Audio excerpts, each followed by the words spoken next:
no sentido mais, então, o deslocamento de populações, certo? Você tem uma maior quantidade de pessoas em fome catastrófica de todas as populações mundiais. Certo? Isso nunca aconteceu dessa forma, mais de 1.100.000 pessoas em situação de fome catastrófica. Então, eu diria, nesses casos, o que se espera é um tipo de luta contra a dessensibilização. Então, um tipo de luta contra a indiferença contra o afeto como afeto político central. Agora, é claro, a gente vê em situações de política mundial processos bastante interessantes, bastante tensos, porque são processos que tocam a universidade de maneira orgânica.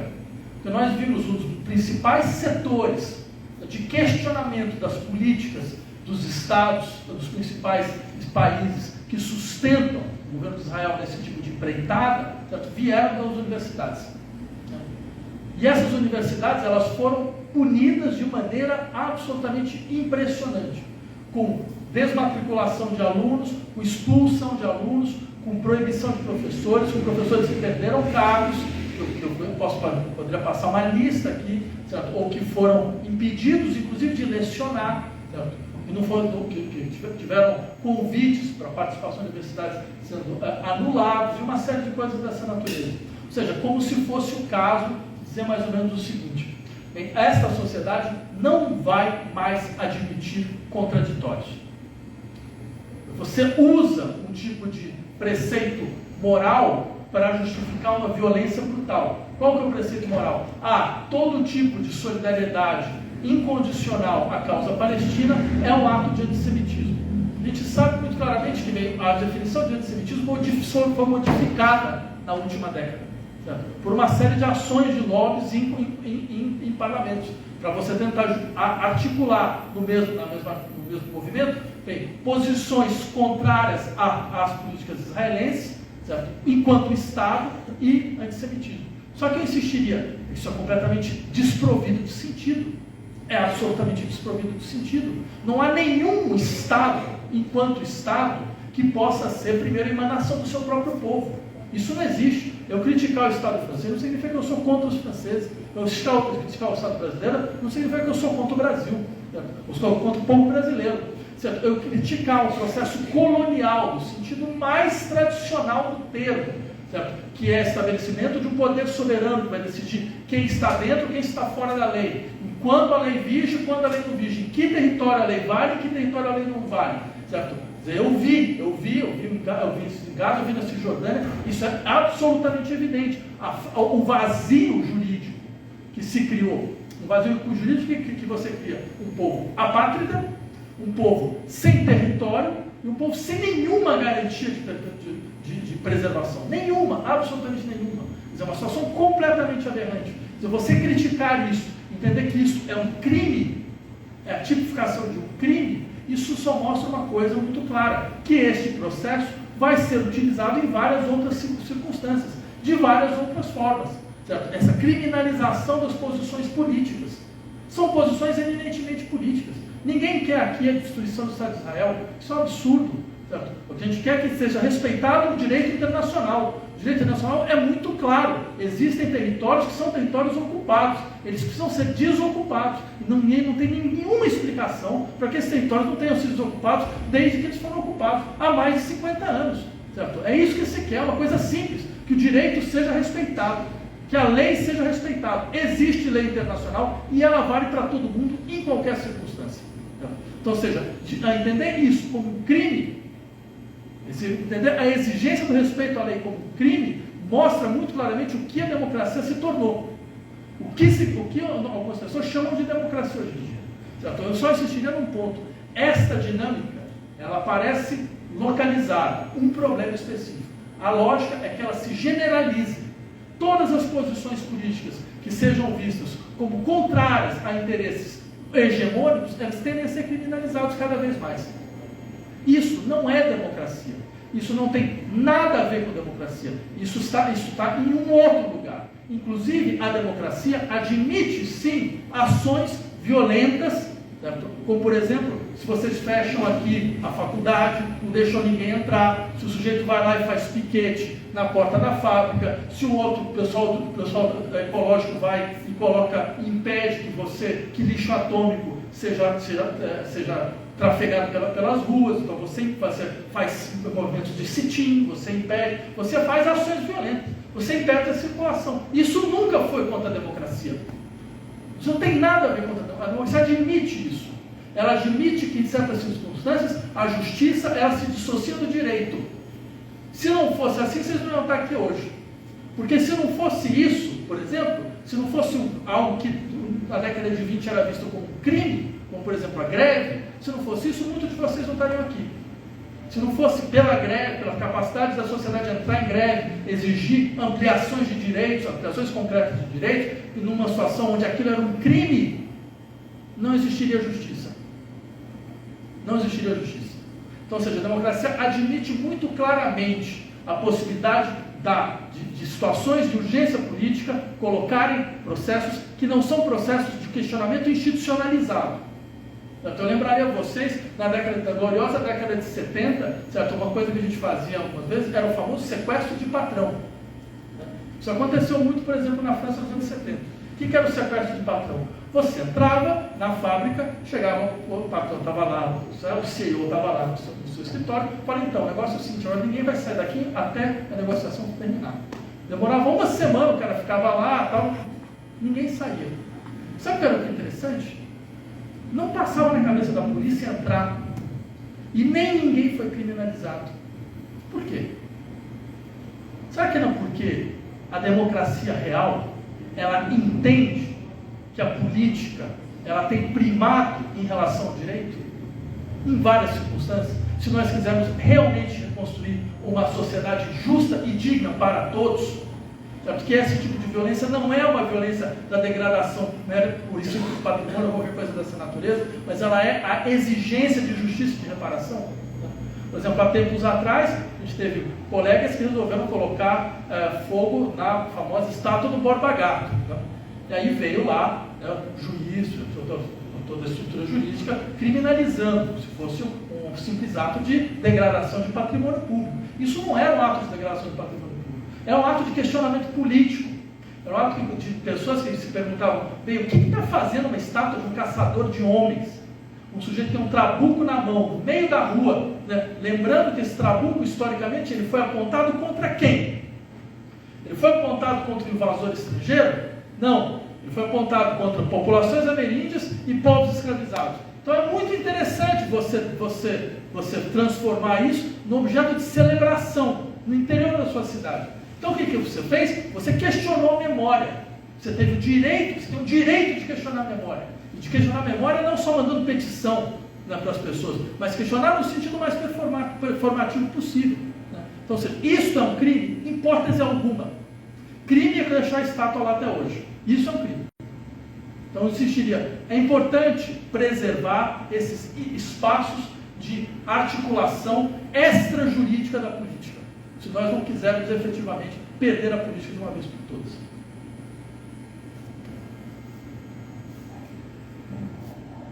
Bom, para finalizar então, agora o último bloco, uma pergunta ali. Mais alguém gostaria de fazer uma pergunta?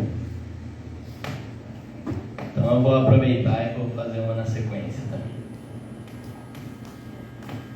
Bom, eu achei muito interessante essas suas últimas colocações e então vou fazer um comentário e em seguida uma pergunta que estava sendo pertinente para mim anteriormente. Essa questão de terem tentado destruir esse ateamento de fogo sobre a estátua do Borba Gato é algo que, desde o primeiro dia que eu estive aqui nessa faculdade, é algo que se relaciona bastante, porque a faculdade de Direito está cheia desses quadros de homens brancos e ela, na própria arquitetura, ela já representa algo muito colonial, muito opressivo também, e eu acho que é importante ter essa relação com o direito de questionar o que de fato é para nós um crime e como essa noção de crime ela está nos afetando, sendo classes mais baixas, sendo indivíduos minorizados. E, bom, uma frase interessante sobre isso é do Benjamin, de que todo monumento de cultura é também um monumento da barbárie. O que a gente entende como belo, como cultura de fato, e o que não é cultura, o que é considerado bárbaro, o que é considerado inferior. Parece que a gente percebe muito aqui nessa faculdade por ela valorizar tanto esses monumentos que, para pessoas que fazem parte de grupos minoritários e que são socialmente, no dia a dia, oprimidas, é muito fácil de ver e se sentir oprimido só de estar aqui nesse lugar.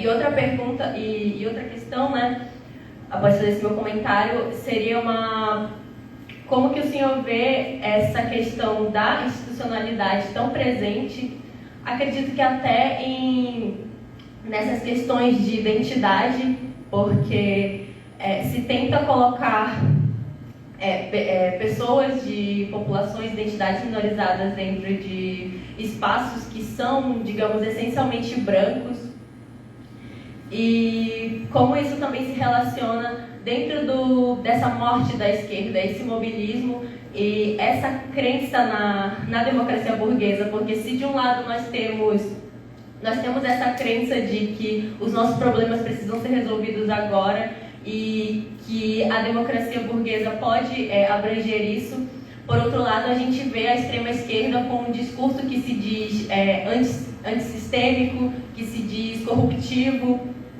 E como que a gente pode agir frente a isso e como a gente pode pensar melhor essa dicotomia? E a minha pergunta também, só para analisar, acho que até dialoga um pouco, como que você vê essa questão que você aponta das constelações de progressismo, né? Como que isso também não é, muitas vezes, o que algumas figuras apontam naquela questão de que raça e gênero sobressaem sobre classe, né? Então, queria entender um pouco melhor essa questão. Então, obrigado pelas duas questões. Acho que, de fato, elas têm relação entre si. Só começando pelo teu primeiro comentário, eu acho que as populações e os sujeitos têm todo o direito de questionar a história que nos foi dada. Questionar a história que nos foi dada não é só fazer papers sobre processos históricos. Questionar a história que nos foi dada é se perguntar por que se celebra certos indivíduos, certos processos, certos momentos da história. Isso é um elemento constituinte da capacidade autorreflexiva da sociedade. A sociedade refletindo sobre o seu próprio passado, ela refletindo sobre aquilo que aparece como dotado de validade, ela questionando a validade a partir da análise da gênese daquilo que aparece para nós como objeto celebrável. Então, ou seja, eu diria que, ao contrário, é a prova da vitalidade do corpo social. É começar a se perguntar, mas por que tem essa celebração? De quem é esse sujeito exatamente? De onde ele veio? O que ele fez? Não? Por que ele está aqui? Quem colocou? Veja, essas questões são as questões fundamentais de apropriação do espaço comum. É de você olhar esse espaço comum e não ver esse espaço comum como um espaço que é contra você. Porque um monumento, uma celebração, muitas vezes tem esse lado que a gente esquece. Contra quem? Contra quem isso foi erigido? Contra quem isso foi levantado? Para silenciar quem? Essa é uma parte constituinte da história, principalmente em países como o nosso, que são histórias coloniais, são histórias marcadas pelo esvaziamento, certo? Da escuta das insurreições populares, e por aí vai. Então, acho que esse é um elemento, inclusive, fundamental mesmo do campo, do espaço da universidade. Né? A universidade ela começa a se questionar a quem nós estamos celebrando, que a gente está ensinando o que nesse sentido. Né? E acho que isso é muito fruto, no caso da universidade, de uma democratização do seu acesso. Isso vem do fato de você ter setores da população que antes não estavam na universidade que começam a se perguntar, mas como assim? Que espaço é esse? Porque para nós ele é natural, a gente não tem essa dinâmica. Agora, articulando as suas duas questões, eu diria mais ou menos o seguinte: vejam, eu não sou daqueles que entendem essas lutas como lutas identitárias. Já começa por aí. Eu não sou daqueles que criticariam essas lutas como sendo identitárias, porque eu acho que identitarismo não é algo exclusivo a essas lutas. Toda e qualquer luta política tem riscos identitários. Nos anos 60, quando tinha as lutas marxistas clássicas, o proletariado foi lido em chave identitária há muito tempo. Então você tinha o Estado proletário, tinha a cultura proletária, coisas que eram completamente antimarxistas. Então, ou seja, eu não entendo por que nós aplicaríamos isso a um setor específico de lutas. Segundo, eu entendo que essas lutas têm, ao contrário, um enorme potencial universalista. No sentido mais forte do termo. Elas estão dizendo algo que é concreto e é absolutamente necessário, que é a universalidade ainda não existe. Ela não vai existir enquanto houver marcadores de violência a partir de raça, a partir de gênero, a partir de escolhas sexuais, certo? A partir de religião, o que quer que seja. Ela não existia mais, ela nunca existiu. Ela nunca existiu. Nossa estrutura jurídica não é universalista, nem a nossa, nem de qualquer país que seja. Só existe universalismo em situações muito, muito específicas, em processos normalmente revolucionários que as pessoas, que os defensores do universalismo normalmente não reconhecem. Né? Então eu diria, há este potencial muito importante. Agora é claro, faz parte do capitalismo colonizar lutas, vampirizar lutas sociais. Isso é um clássico do capitalismo.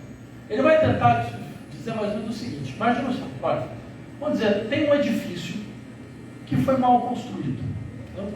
Ele foi mal construído por quê? Porque ele tem lá coberturas muito grandes para muito poucas pessoas, tem apartamentos, mas tem muita gente que mora fora, está morando na rua. Então você tem duas opções. A primeira é você começar a questionar, por que esse pessoal mora aqui lá na cobertura? Por que não é eu que posso morar? E esse pessoal que mora aqui no segundo andar? Por que eu também não tenho lugar?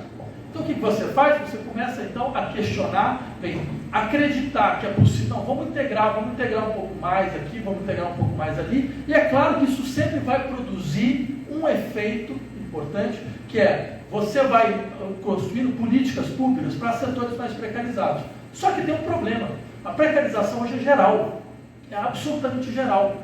Então você vai tratando pessoas que são precarizadas como pessoas que são privilegiadas. É o famoso paradoxo do operário branco. O cara é operário, está totalmente arrebentado, está vendo cada vez mais perder sua capacidade de sobrevivência, e ele é visto por certos setores como um privilegiado. Eu lembro, eu estava fazendo, todo mundo faz uma loucura na vida, né? Eu fui candidato a deputado federal em 2022. Né? Então, só uma vez, ninguém faz duas loucuras na vida. Mas eu lembro muito claramente um momento na nossa campanha que a gente resolveu fazer um focus group. Esse é o resultado, porque eu fiz marketing também como graduação. Então, essas coisas só falam depois de 50 anos. Mas pelo menos eu aprendi como fazer essas coisas, né? Do focus group. Eu falei, vamos fazer isso com os motoristas de Uber, para entender o que está acontecendo. Então tá, a gente fez, chamar uns 50 motoristas. Num dado momento, um deles vira assim para mim, porque aí a gente falou, ninguém vai falar nada, a gente só vai escutar. Ninguém vai colocar nenhuma questão, a gente vai levantar uma questão ou outra e vamos escutar. Não vai ter resposta. Aí num dado momento, um deles vira e fala para a gente, olha, sabe por que eu não voto na esquerda? Por quê? Eu sou homem, branco, heterossexual, trabalho 12 horas por dia, não tenho seguro de nada, se eu adoecer, eu perco totalmente meu dinheiro, estou em profunda precariedade, não uso esse termo, mas a ideia era um pouco essa, e vocês só viram para mim como se eu fosse um privilegiado. Eu pensei comigo, não, é fato, a gente tem um problema. Tem um problema central. E o problema vem do quê? Existe uma outra alternativa, que não é só vocês perguntar por que eu não posso morar na cobertura, por que o sujeito está morando aqui. Não, existe uma outra alternativa que é, vamos fazer o seguinte, vamos derrubar o edifício. Vamos derrubar. O edifício foi mal construído, não dá para preservar ele como ele é. A gente derruba o edifício, não tem mais cobertura, você tem muito mais apartamentos, vai dar para integrar, vai ter espaço para muito mais gente. Esta segunda opção está fora do horizonte político hoje. Parece um discurso de centro acadêmico, só, mais nada. Não tem uma mobilização político-social em direção a isso. Para falar, não, é verdade, esse modelo não vai conseguir integrar. Ele vai conseguir integrar um setor que nem foi na África do Sul. Dei aula na África do Sul, eu lembro que esse era o problema. Você integra um setor da população negra, né, dentro do processo econômico. 85% do resto está tudo fora. Então o que acontece? Quer dizer, você cria a ilusão de que é possível para esse 85% encontrar um lugar, porque teve um setor que conseguiu, mas você cria um tipo de violência que não consegue nem mais ser politizada. Então vira uma violência direta. Uma influência direta, que é o que aconteceu. Então eu diria, é claro que esse processo vai produzir isso, porque não há espaço de integração nessa sociedade. E é importante, de uma certa forma, claro, você pode dizer, mas isso é fácil para você que está numa posição mais privilegiada, falar esse tipo de coisa. Não, isso não é nada fácil. Fácil seria dizer o contrário. Fácil seria dizer, não, fica tranquilo, dá para integrar todo mundo, porque aí eu poderia ficar na minha posição, eu não dar absolutamente nada. Né? Eu diria que não, na verdade o processo é outro. O processo é forçar a nossa imaginação política para a possibilidade efetiva de uma mobilização de transformações estruturais. Bem, é isso. Muito obrigado.